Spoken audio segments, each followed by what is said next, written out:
बिस्मिल्लाहिर्रहमानिर्रहीम। Second year के students बार बार इसरार कर रहे थे कि सर हमें हमारी कुछ रिलेटेड टॉपिक्स की वीडियो भेजें, तो कुछ क्वेश्चंस मैंने वो सीरीज़ स्टार्ट की है। तो आप अगर सेकंड ईयर के स्टूडेंट्स इन टच रहेंगे तो काफ़ी सारे क्वेश्चंस और उनके रिलेटेड हम उनकी बुक से क्वेश्चंस भी करेंगे, और उनके ऑलमोस्ट कोशिश करूँगा मैं कि सारे उनके टॉपिक्स और कंटेंट्स कवर हों। तो सबसे पहले इम्पोर्टेंट टॉपिक है, चैप्टर 2 है सेकंड ईयर का, स्लोप। अब स्लोप बेसिकली होता क्या है? लोग अक्सर प्रैक्टिकल लाइफ में पूछते हैं कि ये स्लोप क्या है। तो slope is basically a change in y axis, यानी चेंज इन वर्टिकल एक्सिस। जिस तरह ये देखें तो ये इसका मतलब ये है कि वाई में y1 से y2 बन गया, तो ये y में चेंज है। ये किसकी वजह से? x1 से x2 जाते हुए, यानी x1 में अगर x1 से हम x2 जाएं तो y1 से y2 जो चेंज है ये इसको स्लोप कहा जाता है। यानी फॉर एग्जांपल अगर हमें ये कहा जाता है कि किसी का स्लोप 1/2 है, इसका क्या मतलब है? तो इसका मतलब ये है कि हम अगर x में 2 यूनिट्स मूव करें, ठीक है, यूनिट से मुराद मीटर, सेंटीमीटर, फीट, यानी फॉर एग्जांपल हम x में 2 फीट मूव करें तो y में 1 फीट चेंज आई है, ये हमारे पास स्लोप होता है। यही स्लोप आप प्रैक्टिकल लाइफ में भी देखते हैं कि हम कहते हैं कि हम एक्स एक्सिस के लॉन्ग मूव कर रहे हैं, तो जो फर्श है वो कितना ऊंचा हो रहा है या कितना नीचा हो रहा है, तो यही हमारे पास प्रैक्टिकली स्लोप है। ठीक है, यानी एक्स एक्सिस के लॉन्ग हम मोशन करें तो वाई एक्सिस के लॉन्ग जितनी चेंज आई है वो स्लोप है। यानी पॉइंट में P1 से P2 जाते हुए वाई में जितनी चेंज आई है with respect to x axis, this is slope. अब दूसरा केस ये है कि slope at a instant. Slope at a instant से मुराद क्या है कि इंस्टेंटेनियस रेट ऑफ चेंज कितना आया है। इंस्टेंटेनियस रेट ऑफ चेंज से मुराद ये है कि यानी फॉर एग्जांपल ये कर्व गिवन है हमारे पास, ये अगर फॉर एग्जांपल कर्व है तो इस कर्व पे हम कर्व में तो देखें हर पॉइंट पर स्लोप डिफरेंट होगा, चेंज डिफरेंट आ रही होगी। तो इसका मतलब ये है कि हम इस पॉइंट पर फॉर एग्जांपल हमने अगर फाइंड करना है स्लोप, तो हम इस पर स्ट्रेट लाइन ड्रा करेंगे जिस तरह ये मैंने की हुई है। ठीक है, ये स्ट्रेट लाइन, तो ये स्ट्रेट लाइन हम उस पर ड्रा करेंगे, तो इस स्ट्रेट लाइन का जो स्लोप होगा बेसिकली वही इस पॉइंट पर इस कर्व का स्लोप होगा। तो इसका मतलब ये है कि हम किसी भी कर्व पर स्लोप जब किसी इंस्टेंट पे फाइंड कर रहे होते हैं तो वो उसकी टेंजेंट लाइन का स्लोप होता है। उसके बाद हम आगे जाएं मज़ीद, तो नेक्स्ट हमारे पास जो केस आता है वो ये है कि हम स्लोप को फाइंड कैसे करते हैं। ठीक है, तो सबसे पहले average rate of change. Average rate of change क्या होती है? एवरेज रेट ऑफ चेंज से मुराद वही कि हम यानी x में 2 से अगर 3 जाएं तो y में कितनी चेंज आई है, this is average rate of change. यानी एक पॉइंट से y1 से y2 कितनी चेंज आई है, तो उसके लिए हमारे पास फार्मूला ये होता है कि rate of change equal to del y by del x से उसको शो करते हैं, और this is equal to f of x plus del x minus f of x by del x. ठीक है, यहाँ पे एक्स स्टार्ट हुआ सर 2 से, तो एक्स की वैल्यू हम 2 लेंगे, और डेल एक्स चेंज कितनी आई है 3 माइनस 2, हमें पता है 1 चेंज आ गई है इसमें। अच्छा, उसके बाद इसको सॉल्व करते हैं, तो ज़ाहिर है del y by del x हमारे पास होता है एफ ऑफ एक्स, जो हमारे पास है f of x plus del x minus f of x by del x.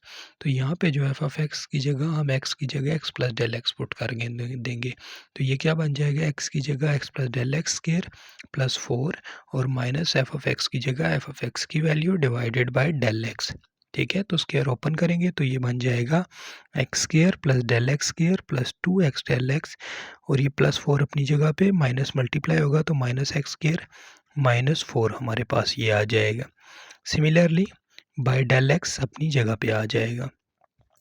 तो इसको जब सॉल्व करेंगे तो प्लस 4 माइनस 4 से कट जाएगा, plus x square minus x square से कट जाएगा, तो बच जाता है x square plus 2x del x by del x. ठीक है, ऊपर से डेल एक्स को हम कॉमन ले सकते हैं, तो बच जाता है एक्स प्लस डेल एक्स। तो डेल एक्स ऊपर वाला और नीचे वाला कैंसिल आउट हो जाते हैं यहाँ पे। ठीक है, तो ये बच जाता है x plus del x plus 2x, और डेल एक्स की वैल्यू हमें पता है 1 है और एक्स की वैल्यू 2 है, तो जब वो यहाँ पे पुट करेंगे तो हमारे पास 5 आंसर आ जाता है। उसके बाद सेकंड मेथड इसका क्या है? सेकंड मेथड ये है कि हम पहले ही x प्लस डेल एक्स, ये वाली और ये वाली दोनों वैल्यूज़ निकालनी, यानी f of x plus del x और एफ ऑफ एक्स की वैल्यू। एफ ऑफ एक्स की value means f of two की वैल्यू। तो एफ ऑफ टू की वैल्यू फंक्शन में जब हम पुट करेंगे तो वो 2² प्लस 4 8 आ जाएगा। और f of x plus del x का क्या मतलब है कि एफ ऑफ एक्स 2 है और डेल एक्स 1 है, तो f of x plus 2 x का मतलब है हम एफ ऑफ 3 की वैल्यू पुट कर लें, ठीक है। तो यानी x2 और डेल x1, तो 2 प्लस 1 एफ ऑफ 3 की वैल्यू।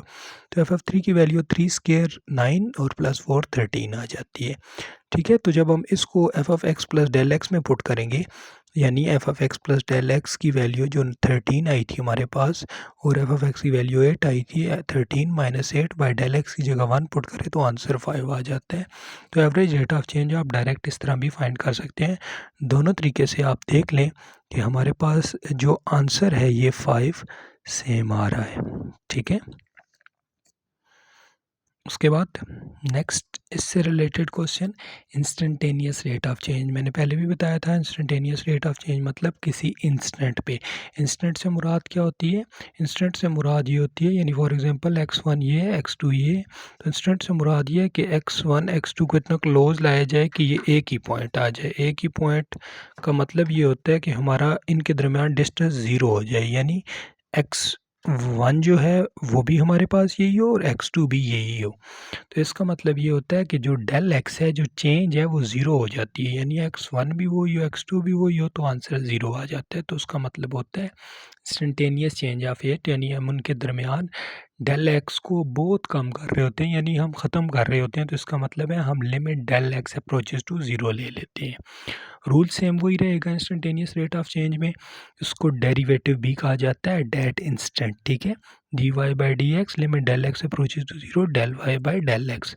अब यहाँ पे 5x प्लस 6 है तो सेम वही रहेगा, f of x plus del x की मतलब x की जगह हम x प्लस डेल एक्स लिख लें, प्लस 6 अपनी जगह माइनस 5 एफ ऑफ एक्स की जगह 5x प्लस 6, ठीक है। फ़र्क याद रखना है कि f of x 5x plus 6 है और f of x plus del x जो है वो x की जगह x प्लस डेल एक्स कर दिए, ठीक है, बाई डेल एक्स अपनी जगह पे।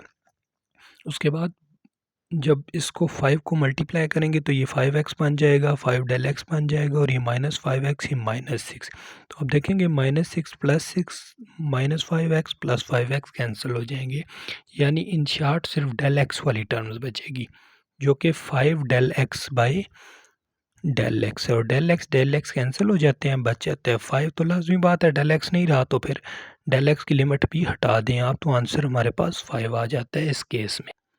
अच्छा, इंस्टेंटेनियस रेट से रिलेटेड ही हमारा दूसरा क्वेश्चन है कि f of x equal to 7 by x. तो उसी तरह limit del x approaches to zero f of x plus del x minus f of x by del x, ठीक है। तो ये 1 बाई डेल एक्स यानी डिवाइडेड बाई डेल एक्स अपनी जगह रखा, f of x plus del x भी x की जगह एक्स प्लस डेल एक्स कर दें तो क्या बन जाएगा 7 by x plus del x minus f of x की जगह 7 बाई एक्स, ठीक है। तो आप जब आप एक इसका एलसीएम लेंगे तो नीचे x into x plus del x आ जाएगा, ये x इधर मल्टीप्लाई हो जाएगा और x प्लस डेल एक्स इधर मल्टीप्लाई हो जाएगा, तो ये बन जाएगा 7x और ये बन जाएगा 7x और प्लस 7 डेल एक्स। तो ये माइनस मल्टीप्लाई होके दोनों को 7x, ये माइनस माइनस 7x बन जाएगा और ये माइनस 7 डेल एक्स बन जाएगा। तो इसको अगर हम देखें तो इससे रिलेटेड ये बन जाएगा minus 7 del x by x into x plus del x, ठीक है। और ये ऊपर वाला डेल एक्स और ये नीचे वाला डेल एक्स कैंसिल आउट हो जाएंगे, सिर्फ बच जाएगा minus 7 by x into x plus del x, ठीक है। तो लिमिट डेल एक्स ज़ीरो को अप्रोच कर रही है, डेल एक्स की जगह ज़ीरो कर दें तो ये बन जाता है minus 7 by x into x plus zero, यानी ये हमारे पास बन जाता है माइनस 7 बाई एक्स स्क्वायर, ठीक है। तो ये एवरेज रेट ऑफ चेंज और इंस्टेंटेनियस रेट ऑफ चेंज में सिर्फ इतना फ़र्क है कि एवरेज दो पॉइंट्स के दरमियान होती है, यानी डेल एक्स की वैल्यू कुछ ना कुछ आ रही होती है, जबकि इंस्टेंटेनियस रेट में हमने डेल एक्स को ज़ीरो करना होता है, यानी चेंज कोई नहीं आ रही, हम एक इंस्टेंट पे बात कर रहे हैं, यानी x1 भी वही है और x2 भी वही है, ठीक है। तो ठीक है, आप इस वीडियो के बाद अपना फीडबैक लाजमी दें ताकि मैं अगली वीडियोस के लिए आपके लिए बना सकूं और कंटिन्यूस कर सकूं, और अगर कोई क्वेश्चन हो तो आप कमेंट में बता दें।